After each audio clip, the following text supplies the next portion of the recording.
किसे सुख कहेंगे? देखिए, सुख की उत्पत्ति जो है जी वह हमारे सनातन धर्म में आध्यात्म से होती है। जी सुख भौतिक वस्तुओं से सुख प्राप्त नहीं होता, मात्र व्यक्ति की कल्पना होती है। हमें ऐसा लगता है कि फलानी वस्तु हमें प्राप्त हो जाएगी, मकान, प्रॉपर्टी, धन, जी ये मिल जाएगा, हाँ बच्चे, हमारा परिवार बढ़ जाएगा तो हम सुखी हो जाएंगे। लेकिन इसमें से सुख नहीं होता। सुख मात्र आध्यात्म से ही मिलता है। जी जब व्यक्ति संसार को मन से छोड़ करके आध्यात्म की ओर जाता है या भगवान के नाम का चिंतन करता है, भगवान के गुणानुवाद का चिंतन करता है या परमार्थ की बातों को सोचता है, तभी उसको सुख प्राप्त होता है। दूसरा ये कि अपन भारत की बात करें, भारत प्रदेश और दूसरा है ना जिला है, शहर से या मोहल्ले तक आ जाएं तो हर जगह मंदिर है, लोग मंदिर जाते हैं, बड़ी बड़ी कथाएं प्रवचन होते हैं, संत लगातार अपना काम कर रहे हैं, उसके बाद भी दुख का रेशो बढ़ रहा है, ऐसा लगता है। अब वो कहाँ कमी है, इसके कारण लोग है ना ऐसे माहौल में भी दुखी हैं या है ना लूज टेम्पर हैं या आत्महत्याएं हो रही हैं ना, और जनरली सब कुछ होने वाले परेशान सा आदमी है, उसके पीछे क्या वजह है, कहाँ कमी है? इसके पीछे हमारे अंदर ही कमी है, क्योंकि हम ज़्यादातर प्रदर्शन की ओर दौड़ते हैं। जहाँ पे आध्यात्म की चर्चा होती है तो उस आध्यात्म की चर्चा में भी उसे हम आत्मसात नहीं करते। सबसे ज़्यादा हम वहाँ जाते हैं जहाँ प्रदर्शन होता है, भीड़ में जाना हम पसंद करते हैं। जैसे हमारे गांव, शहर में, मोहल्ले में भी मंदिर होते हैं, बहुत प्राचीन से प्राचीन मंदिर हैं, लेकिन उन मंदिरों में हम नहीं जाते। अधिकतर उन मंदिरों में जाते हैं जहाँ पे ज़्यादा डेकोरेट होता है, जहाँ पे ज़्यादा भीड़ होती है, झांकीबाजी। हाँ, ऐसी जगह में हम जाना पसंद करते हैं। तो भीड़ में जाने के कारण, प्रदर्शन के चक्कर में पड़ने के कारण उसे हम आत्मसात नहीं करते, इसलिए हमारे जीवन में दुख आते हैं। एक बड़ी है, एजुकेशन बड़ा है, साक्षरता बड़ी है ना, अपन जब आंकड़े देखते हैं तो काफ़ी एजुकेटेड लोग हुआ, उस वक्त बेरोजगारी बहुत ज़्यादा बढ़ रही है। तो अब अपना प्राचीन चीज़ों की तुलना में मॉडर्न चीज़ों को देख के बेरोजगारी क्यों बढ़ रही है, इसका रीज़न क्या, समाधान क्या है? क्यों तो अपन जान रहे हैं, ठीक है, समाधान क्या है इसका? धर्म समाधान तो देखिए, बेरोजगारी के कारण हमारी चाहत इतनी ज़्यादा बढ़ गई है जी, आकांक्षाएं हमारी इतनी ज़्यादा तेज हैं जी, कि उन आकांक्षाओं के पीछे हम दौड़ते जा रहे हैं। पहली बात तो हम अपने अपने काम को छोड़ चुके हैं, इतनी आर्टिफिशियल वस्तुओं को हम यूज कर रहे हैं, चाहे वह मार्केट की वस्तुएं हैं, चाहे जहाँ की भी वस्तु हैं, जिसके कारण से ही बेरोजगारी है। अगर व्यक्ति अपने अपने काम को करने लग जाए, पहली की जो चीज़ें हैं उनको हम करने लग जाएं, तो कोई भी बेरोजगार होगा ही नहीं। और जहाँ आप साक्षरता की बात करते हैं, तो आज साक्षरता का तात्पर्य मात्र हम जॉब से लेते हैं। जिस साक्षरता, जिस एजुकेशन के द्वारा हमें जॉब मिल जाए, उसी को हम साक्षर समझते हैं। तो वो तो मात्र जानकारी है। देखिए, व्यक्ति को शांति ज्ञान से होती है। ज्ञान जो होता है आध्यात्मिक होता है, ईश्वर संबंधी या स्वयं का चिंतन है। जो स्वयं का चिंतन किया जाता है उसी का नाम ज्ञान है। बाकी तो दुनिया की ये सारी जानकारियाँ हैं, ये ज्ञान की श्रेणी में आती नहीं। जैसे कि पशु पक्षी भी जानकार बहुत होते हैं, सियार बहुत चतुर होता है, कौवा बहुत चतुर होता है, तो वो ज्ञानी नहीं कहा जाता, वो मात्र जानकार होता है। उसकी चतुरता होती है अपने खाने पीने के लिए, भरण पोषण के लिए ही चतुरता का यूज करता है।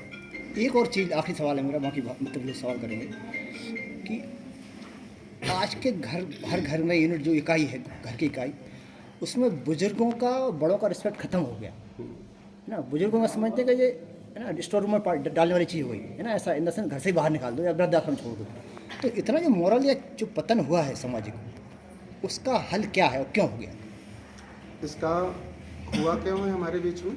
क्योंकि सबसे ज़्यादा हम मोबाइल पर डिपेंड हो रहे हैं। मोबाइल में चाहे गूगल हो, चाहे फेसबुक हो, जी इन चीज़ों के कारण से पाश्चात्य संस्कृति को हमारे बच्चे, हमारी पीढ़ियां देखती जी। हैं और जिस चीज़ को हम देखते हैं उसी को आत्मसात करते हैं।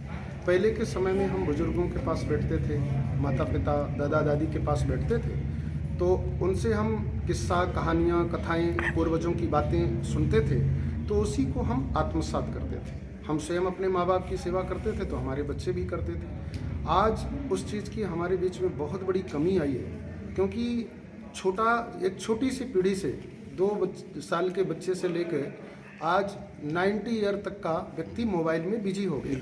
मोबाइल में बिजी होने के कारण हमारे सारे रिश्ते खत्म होते जा रहे हैं, रिश्तों पर हम ध्यान नहीं दे पा रहे हैं।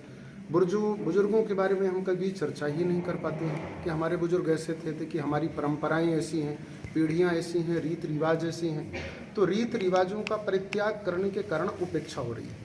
अभी आने वाले समय में ऐसा लगता है कि रिश्ते तो बिल्कुल ही समाप्त हो जाएंगे अगर हम बुजुर्गों के पास ही बैठें, माता पिता के पास बैठें, थोड़ी सी मोबाइल को कम करें, तो हमारी पीढ़ियां बच सकती हैं और परंपराएं अक्षुण्ण हो सकती हैं। एक और अभी ये सम्मेद शिखर जी का मामला आया जैन समाज में, तो एक इशू को लेकर कितने तेजी से वो लोग आए, है ना, उन्होंने बड़ी प्रखरता से रखा और डिसीजन उन्होंने चेंज करा दिया। तो हम हिंदू ऐसा नहीं कर पाते क्योंकि हम अपनी बात को समझा नहीं पा रहे हैं। जिस वस्तु को हम समझा पाएंगे या जिस समाज का व्यक्ति, जिस धर्म का व्यक्ति अपनी बात को ज़्यादा समझा पाता है, उधर ही वो आकर्षण हो जाता है। हम ऐसा मानते हैं सनातन धर्म से बड़ा दुनिया में कोई धर्म ही नहीं है, क्योंकि सर्वे भवन्तु सुखिनः सर्वे सन्तु निरामयाः, यह जो संदेश देता है मात्र सनातन धर्म ही देता है। इस संसार में चींटी को भी मत मारो, सभी का कल्याण करो, सभी के लिए सुख की कामना करो, धर्म की जय हो, अतिथि देवो भव, मातृदेवो भव, पितृदेवो भव, ये मात्र सनातन धर्म ही कहता है, दुनिया का दूसरा धर्म नहीं कहता। हम सनातन धर्म के बारे में उस रूप में समझा नहीं पा रहे हैं जिस लोग में लोग समझना चाहते हैं। अगर हम समझा पाएँ तो हमारे में आकर्षण की कोई कमी नहीं है। गुरु जी, आधुनिक दुनिया में 2 दिशाएं चल रही हैं। एक तो आदमी आधुनिकता की तरफ बढ़ रहा है, उसकी ज़रूरतें बड़ी हैं, जिम्मेदारियां बड़ी हैं और समाज के और दुनिया के साथ चलना उसकी मजबूरी हो गई है। दूसरा, धर्म की तरफ भी वो जाना चाहता है, परिवर्तन आ रहा है। एक बार वो दूरी हो गई थी, लेकिन अब युवा पीढ़ी भी धर्म की तरफ लौट रही है, लेकिन समय का अभाव है। तो कितना समय इष्ट वंदना में देना चाहिए, कितना पर्याप्त है? संत महात्मा बताते हैं कि कोई अनुष्ठान करना है तो 2 घंटे, 4 घंटे, 6 घंटे बैठिए, हवन कीजिए, तब जाके आपका कार्य सफल होगा। लेकिन हर आदमी के लिए ये संभव नहीं है। तो आपके हिसाब से कितना समय प्रतिदिन व्यक्ति निकाले और क्या उसको किस तरह से चलना चाहिए धर्म के राह? देखिए, आधुनिकता में तो शांति है नहीं।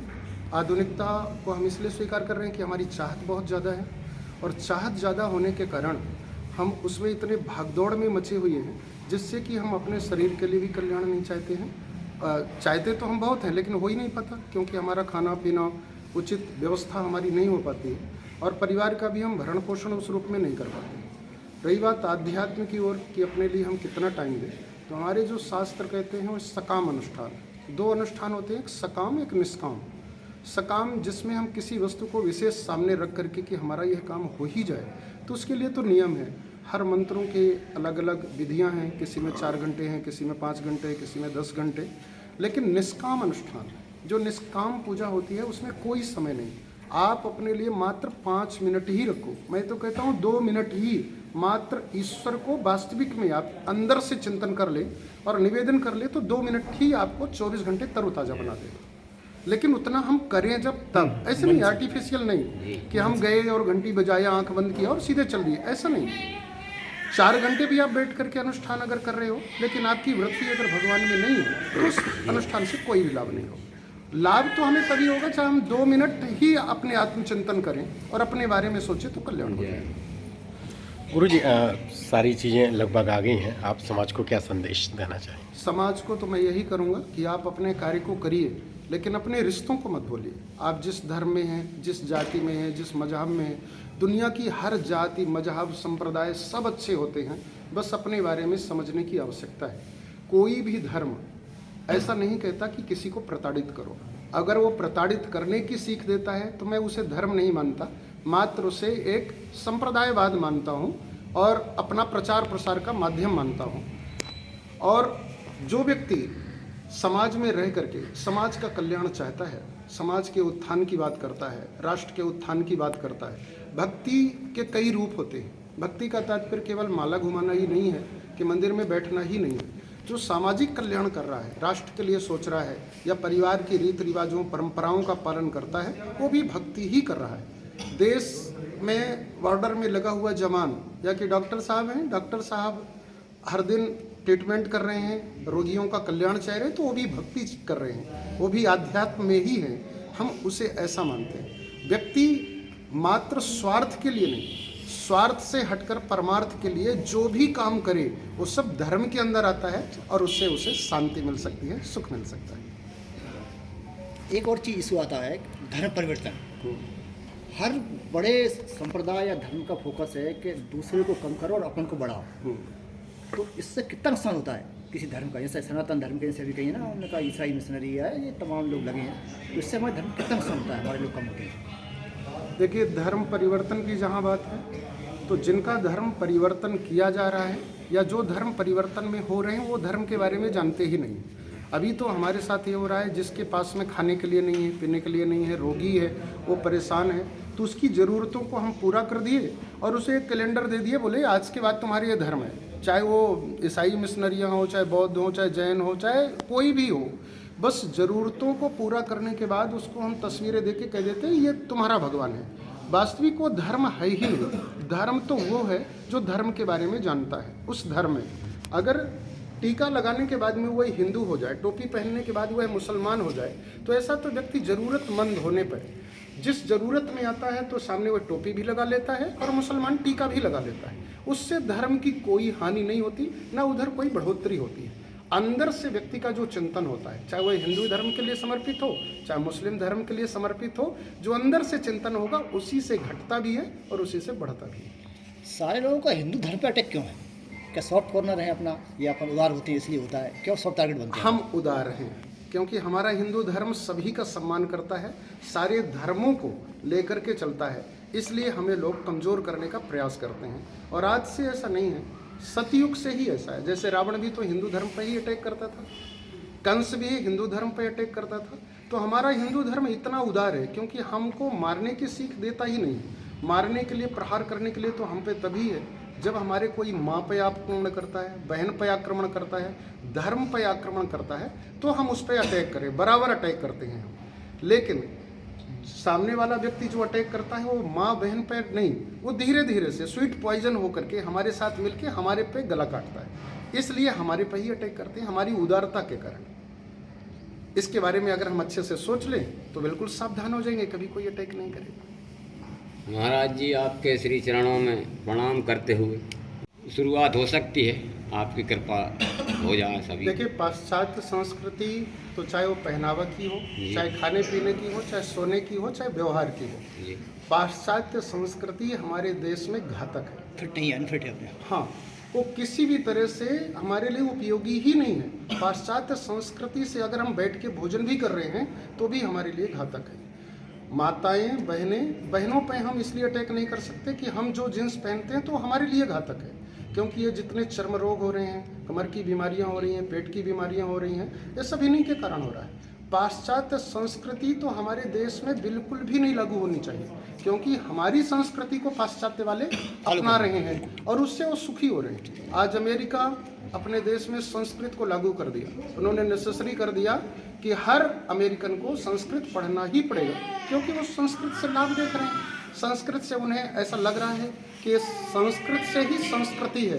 भारत देश के लोग इतने कम बीमार क्यों होते हैं, इतने ज़्यादा सुखी क्यों रहते हैं, वो विद फैमिली के साथ में कैसे रहते हैं, इसको वो रीज़न खोज रहे हैं। तो उन्हें मात्र संस्कृत में हमारे हिंदू धर्म ग्रंथ, उसमें हमारी परंपराएं कि राम के समय का काल कैसा था, कृष्ण का काल कैसा था, शिवाजी का काल कैसा था, एक साथ में कई पीढ़ियां कैसे रह के भोजन करते थे, ये लोग कैसे रह पाते थे, उसको आज वो अनुकरण कर रहे हैं। तो पाश्चात्य लोग हमारी संस्कृति को लेकर सुखी हो रहे हैं और हम उनकी संस्कृति को लेकर के हम नीचे की ओर गर्त की ओर जा रहे हैं। तो इससे हमें स्वास्थ्य में भी हानि हो रही है और हमारी परंपराएं और हमारी रीति रिवाज इनमें भी हानि हो रही है। आज हर व्यक्ति का दुखी क्यों है? क्योंकि अपनी परंपरा और रीति रिवाज का परित्याग कर दिया है। आज भी अगर वो अपनी परंपरा को बूढ़े लोगों से पूछ के परंपरा रीति रिवाजों को अपना ले तो मैं पूरी गारंटी से कहता हूँ कि वो व्यक्ति उसी तरह सुखी हो जाएगा जैसे आज के 100 साल पहले का व्यक्ति सुखी था। पंडित जी, बीच में थोड़ी सी चीज़ बता रहा हूँ डॉक्टर साहब के बारे में। डॉक्टर साहब हैं, हाँ, मैंने ये देखा कि इनका इतना बड़ा नाम क्यों है। मुझे इनके नाम से परेशानी थी। मैं पूछूं तो ये इतना बड़ा नाम कैसे हो गया ये? तो ये इनकी उदारता, ये देखिए आप, सरकारी अस्पताल में रहने के बाद। सबसे बड़ी बात तो यही है कि डॉक्टर साहब हर पल परमार्थ के लिए, डॉक्टर साहब को किसी जाति से मतलब नहीं है, किसी संप्रदाय से मतलब नहीं है, किसी यंग और बूढ़े से मतलब नहीं। पेशेंट ही एक देवता है और उसी की सेवा करना है। तो जब ये परमार्थ की भावना को लेकर अपने स्वकीय सुख के लिए स्वार्थ की भावना को न लेकर के परमार्थ की भावना को लेकर जब ये कर्म कर रहे हैं, वही इनकी साधना और पूजा बन जाता है, जिससे कि व्यक्तिगत या नेचुरल में खुश हैं। और इनके शरीर से भी हम देखते हैं कोई बीमारी नहीं है, कोई घर में रोगी नहीं है, कोई ऐसा परेशान नहीं है, क्योंकि उसका फल साक्षात में मिलता है। प्रैक्टिकल है, इनको देखा जा सकता है। ठीक है। लेकिन जो सच्चा होता है, नेचुरल होता है, वो प्रदर्शन कभी करता ही नहीं। पहले के भी जो संत थे कोई प्रदर्शन नहीं करते थे, ओरिजिनल कभी प्रदर्शन नहीं करता है। प्रदर्शन वो क्यों कर रहे हैं, कैसे कर रहे हैं, इस बात पे तो हम जाना ही नहीं चाहते हैं। बस मैं तो इतना ही कहूँगा कि जो भी प्रदर्शन होगा, प्रदर्शन से नुकसान ही होता है। अच्छा, दूसरा सब ये से कथा हो रही है, भगवत कथा है, श्री राम कथा या शिव पुराण हो रही है, इसमें कथा के बीच में टोट के बताने लगते हैं संत लोग। देखिए, शिव पुराण, राम कथा, भागवत कथा में ही इतना मटेरियल है कि टोटकों में जाने की ज़रूरत नहीं। टोटके तो हमारे वो होते हैं जो हमारे घर में माताएं बहनें जानती हैं। दादी के पास में बैठ जाओ तो बहुत सारे टोटके वो बता देंगे। तो उन टोटकों को, वो मंच टोटके का नहीं है, वो मंच तो हम शिव पुराण के लिए आए हैं तो शिव पुराण की बात करें, राम कथा के लिए आए हैं तो राम की ही बात करें हम। क्योंकि जो जनता आ रही है हमारे पास, वो टोटके के लिए नहीं आ रही है, वो तो कथा सुनने आ रही है, कथा के माध्यम से आ रही है। टोटके की जगह तो कोई और होती है। हॉस्पिटल होते हैं, हमारे दादा दादी के घर होते हैं, हमारे अपने घर होते हैं। और फिर सबसे बड़ी बात, हिंदुस्तान की जनता भावुक जनता है, उसको हम जिस तरह डाइवर्ट कर देते हैं उस तरह वो डाइवर्ट हो जाते हैं। इस प्रकार मतलब आप मानते हैं कि धर्म से कहीं ना कहीं अलग हटके चीज़ें हैं? बिल्कुल हटके चीज़ें हैं, वो तो सभी कोई मानते हैं, मैं भी मानता हूँ, आप भी मानते हैं, सब कोई मानते हैं। बस लेकिन हम प्रदर्शनों के चक्कर में पड़ के हम उन चीज़ों को भूल जाते हैं और फिर भटक जाते हैं। सतयुग में क्या हुआ था, भानु प्रताप एक टोटके के चक्कर में ही तो पड़ा, प्रदर्शन के चक्कर में ही पड़ा, तो पूरे परिवार का विनाश हो गया। उसी तरह से जो भी प्रदर्शन के चक्कर में पड़ेगा, चाहे वो जहाँ अभी तक हमारे पहले, आज के 10 सालों पहले तक जितने भी टोटके या कि परंपराएं या कि चमत्कार जितने भी लोगों ने किया, आज उनको देखें तो कोई कहीं पे है, कोई कहीं पे है, उनकी गर्त में ही गए और उसको मानने वाले भी गर्त में गए। इसलिए हमें तो प्रदर्शन में बिल्कुल नहीं जाना चाहिए, हमें तो ईश्वर का विश्वास करना चाहिए, ईश्वर के लिए समर्पण होना चाहिए। और अगर हम ईश्वर के लिए अपने आप को समर्पित करेंगे तो मैं बिल्कुल मानता हूँ 100% कि भगवान हमारी रक्षा करता है। और चमत्कार तो हमारे अपने आप में हो जाते हैं। चमत्कार किसी के दिखाने से नहीं, मैं आपको हाथ उठाऊँ और फल दे दूँ, ये चमत्कार नहीं है। भगवान तो अपने आप आपको चमत्कार दिखाता है। हर घर में चमत्कार होते हैं।